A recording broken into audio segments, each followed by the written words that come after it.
ஆதியாகமம் 30ஆம் அதிகாரம். ராகேல் தான் யாக்கோபுக்கு பிள்ளைகளைப் பெறாததைக் கண்டு தன் சகோதரியின் மேல் பொறாமை கொண்டு யாக்கோபை நோக்கி, எனக்கு பிள்ளை கொடும், இல்லாவிட்டால் நான் சாகிறேன் என்றாள். அப்பொழுது யாக்கோபு ராகேலின் மேல் கோபம் கொண்டு, தேவன் அல்லவோ உன் கர்ப்பத்தை அடைத்திருக்கிறார், நான் தேவனா என்றான். அப்பொழுது அவள், இதோ என் வேலைக்காரியாகிய பில்காள் இருக்கிறாளே, அவள் என் மடிக்கு பிள்ளைகளை பெறவும் அவளாகிலும் என் வீடு கட்டப்படவும் அவளிடத்தில் சேரும் என்று சொல்லி அவனுக்கு தன் வேலைக்காரியாகிய பில்காளை மனைவியாக கொடுத்தாள். அப்படியே யாக்கோபு அவளை சேர்ந்தான். பில்காள் கர்ப்பவதியாகி யாக்கோபுக்கு ஒரு குமாரனை பெற்றாள். அப்பொழுது ராகேல், தேவன் என் வழக்கை தீர்த்து என் சத்தத்தையும் கேட்டு எனக்கு ஒரு குமாரனை கொடுத்தார் என்று சொல்லி அவனுக்கு தான் என்று பெயரிட்டாள். மறுபடியும் ராகேலின் வேலைக்காரியாகிய பில்காள் கர்ப்பவதியாகி யாக்கோபுக்கு 2ஆம் குமாரனை பெற்றாள். அப்பொழுது ராகேல், நான் மகா போராட்டமாய் என் சகோதரியோடே போராடி மேற்கொண்டேன் என்று சொல்லி அவனுக்கு நப்தலி என்று பெயரிட்டாள். லேயாள் தான் பிள்ளை பெறுகிறது நின்று போனதைக் கண்டு தன் வேலைக்காரியாகிய சில்பாளை அழைத்து அவளை யாக்கோபுக்கு மனைவியாக கொடுத்தாள். லேயாளின் வேலைக்காரியாகிய சில்பாள் யாக்கோபுக்கு ஒரு குமாரனை பெற்றாள். அப்பொழுது லேயாள் ஏராளமாகிறது என்று சொல்லி அவனுக்கு காத் என்று பெயரிட்டாள். பின்பு லேயாளின் வேலைக்காரியாகிய சில்பாள் யாக்கோபுக்கு 2ஆம் குமாரனை பெற்றாள். அப்பொழுது லேயாள், நான் பாக்கியவதி, ஸ்திரீகள் என்னை பாக்கியவதி என்பார்கள் என்று சொல்லி அவனுக்கு ஆசேர் என்று பெயரிட்டாள்.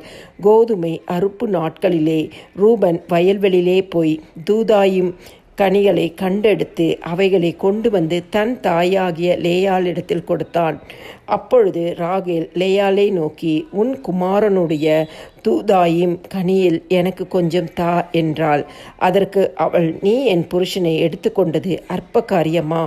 என் குமாரனுடைய தூதாயும் கனிகளையும் எடுத்துக்கொள்ள வேண்டுமோ என்றாள். அதற்கு ராகேல், உன் குமாரனுடைய தூதாயும் கனிகளுக்கு ஈடாக இன்று இரவு அவர் உன்னோடே சயனிக்கட்டும் என்றாள். சாயங்காலத்தில் யாக்கோபு வெளியிலிருந்து வருகையில் லேயாள் புறப்பட்டு அவனுக்கு எதிர்கொண்டு போய், என் குமாரனுடைய தூதாயும் கனிகளால் உம்மை கொண்டேன், ஆகையால் நீர் என்னிடத்தில் வரவேண்டும் என்றாள். அவன் அன்று இரவு அவளோடே சயனித்தான். தேவன் லேயாளுக்கு செவி கொடுத்தார். அவள் கர்ப்பவதியாகி யாக்கோபுக்கு 5ஆம் குமாரனை பெற்றாள். அப்பொழுது லேயாள், நான் என் வேலைக்காரியை என் புருஷனுக்கு கொடுத்த பலனை தேவன் எனக்கு தந்தார் என்று சொல்லி அவனுக்கு இசக்கார் என்று பெயரிட்டாள். அப்புறம் லேயாள் கர்ப்பவதியாகி யாக்கோபுக்கு 6ஆம் குமாரனை பெற்றாள். அப்பொழுது லேயாள், தேவன் எனக்கு நல்ல ஈவை தந்தார், என் புருஷனுக்கு நான் 6 குமாரரை பெற்றபடியால் இப்பொழுது அவர் என்னுடனே வாசம் பண்ணுவார் என்று சொல்லி அவனுக்கு செபலோன் என்று பெயரிட்டாள். பின்பு அவள் ஒரு குமாரத்தியையும் பெற்று அவளுக்கு தீனாள் என்று பெயரிட்டாள். தேவன் ராகேலை நினைத்தருளினார். அவளுக்கு தேவன் செவி கொடுத்து அவள் கர்ப்பம் தரிக்கும்படி செய்தார்.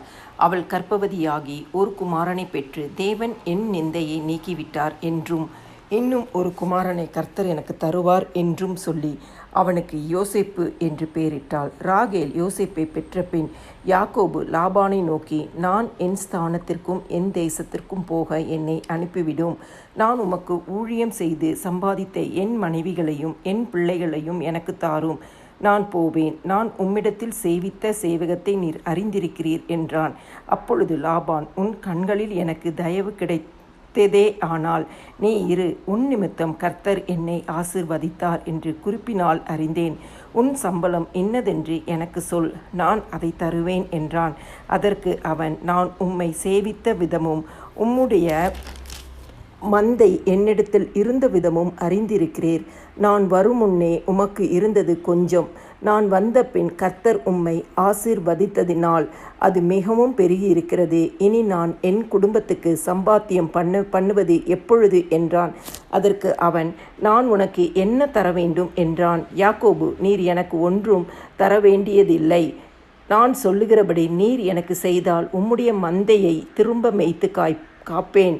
நான் இன்றைக்கு போய் உம்முடைய மந்தைகளையெல்லாம் பார்வையிட்டு அவைகளில் புள்ளியும் வரியும் கருப்பும் உள்ள செம்மறியாடுகளையும் வரியும் புள்ளியும் உள்ள வெள்ளாடுகளையும் பிரித்து விடுகிறேன். அப்படிப்பட்டவை இனி எனக்கு சம்பளமாக இருக்கட்டும். அப்படியே இனிமேல் என் சம்பளமாகிய இவற்றை நீர் பார்வையிடும்போது என் நீதி விளங்கும். புள்ளியும் வரியும் இல்லாத வெள்ளாடுகளும் கருப்பான செம்மறி ஆடுகளும் என் வசத்தில் இருந்தால் அவையெல்லாம் என்னால் திருடி கொள்ளப்பட்டவைகளாய் எண்ணப்படட்டும் என்றான். அதற்கு லாபான், நீ சொன்னபடியே ஆகட்டும் என்று சொல்லி அந்நாளிலே கலப்பு நிறமும் வரியும் உள்ள வெள்ளாட்டு கடாக்களையும் புள்ளியும் வரியும் உள்ள வெள்ளாடுகள் யாவையும் சற்று வெண்மையும் கருமையும் உள்ள செம்மறியாடுகள் யாவையும் பிரித்து தன் குமாரரிடத்தில் ஒப்புவித்து தனக்கும் யாக்கோபுக்கும் இடையிலே 3 நாள் பிரயாண தூரத்தில் இருக்கும்படி வைத்தான். லாபானுடைய மற்ற ஆடுகளை யாக்கோபு மேய்த்தான்.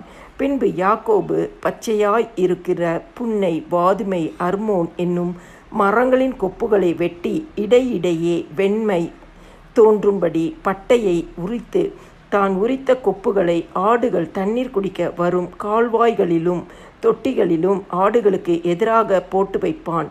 ஆடுகள் தண்ணீர் குடிக்க வரும்போது பொழிவது உண்டு.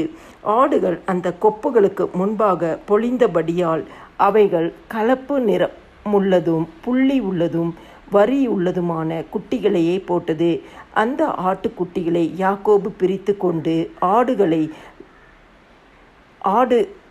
ஆடுகளை லாபானுடைய மந்தையில் இருக்கும் கலப்பு நிறமானவைகளுக்கும் கருப்பானவைகள் எல்லாவற்றிற்கும் எதிராக நிறுத்தி தன் ஆடுகளை லாபானுடைய மந்தையோடே சேர்க்காமல் தனிப்புறமாக வைத்து கொள்வான்.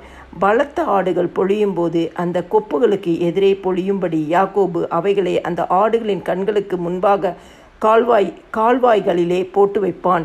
பலவீனமான ஆடுகள் பொழியும்போது அவைகளை போடாமல் இருப்பான். இதனால் பலவீனமானவைகள் லாபானையும் பலமுள்ளவைகள் யாக்கோபையும் சேர்ந்தன. இவ்விதமாய் அந்த புருஷன் மிகவும் விருத்தி அடைந்து திரளான ஆடுகளும் வேலைக்காரிகளும் வேலைக்காரரும் ஒட்டகங்களும் கழுதைகளும் உடையவன் ஆனான்.